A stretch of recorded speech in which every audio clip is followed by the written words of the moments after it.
Insomnia adalah kondisi di mana seseorang mengalami kesulitan untuk tidur, sulit mempertahankan tidur, atau bangun terlalu pagi lalu tidak bisa tidur kembali.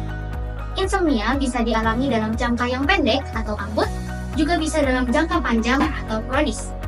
Gejala utama dari insomnia sendiri adalah sulit untuk memulai tidur, bangun terlalu pagi dan merasa tidak segar, sering terbangun saat malam hari, sulit konsentrasi, dan juga merasa lelah di siang hari. Penyebab insomnia pertama ada kecemasan dan juga stres, kedua ada gaya hidup seperti mengonsumsi kafein, nikotin, dan juga alkohol dalam waktu yang dekat-dekat dengan waktu tidur, ketiga ada kondisi medis khusus seperti ada asma, artritis, dan gangguan pencernaan.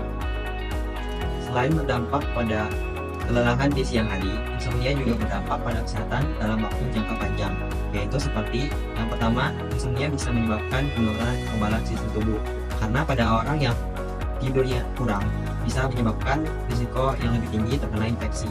Kemudian, insomnia juga bisa menyebabkan risiko penyakit jantung dan juga stroke, disebabkan karena kurangnya tidur yang berkualitas.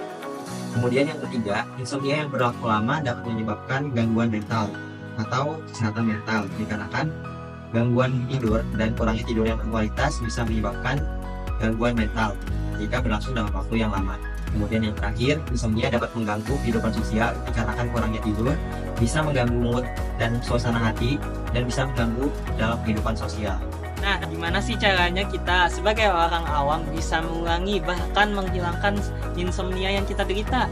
Nah, sebagai orang awam kita bisa melakukan beberapa hal dan tahapan untuk mengurangi hal ini, yaitu dengan pertama itu ada dengan mengatur jadwal kita untuk tidur. Untuk pengaturan jadwal ini tidak bisa 1 atau 2 hari saja, tapi bahkan beberapa minggu sampai beberapa bulan. Dengan hal ini kita bisa konsisten terus untuk tidur. Misalnya kita tidur ingin jam 9, kita harus konsisten selama mingguan bahkan bulanan untuk tidur pada jam 9. Tidak bisa lewat ataupun kurang, karena itu dapat mengubah pola tidur kita. Selanjutnya itu ada mengatur situasi daerah tidur kita. Kita bisa membuat tempat tidur kita lebih nyaman. Habis itu mengurangi bising atau keramaian di sekitar tempat tidur kita, sampai ke suhu di daerah kamar kita untuk membuat rasa tidur itu lebih nyaman. Selanjutnya itu ada konsumsi minuman, lebih tepatnya itu konsumsi kafein. Kafein sendiri itu bisa menyebabkan mata kita lebih blank atau lebih susah tidur. Jadi usahakan untuk konsumsi kafein sendiri itu dikurangi dalam kehidupan sehari-hari, bahkan jangan pernah diminum sebelum kita tidur.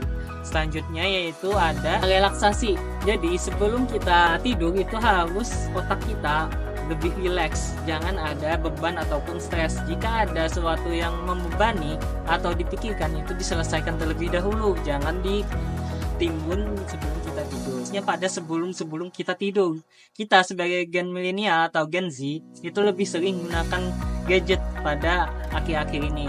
Tetapi untuk penderita insomnia itu lebih dibatasi, apalagi saat akhir-akhir tidur, dikarenakan gadget itu bisa mempengaruhi pola tidur kita, lebih membuat kita terjaga. Dikarenakan itu kita harus membatasi gadget kita sebelum tidur.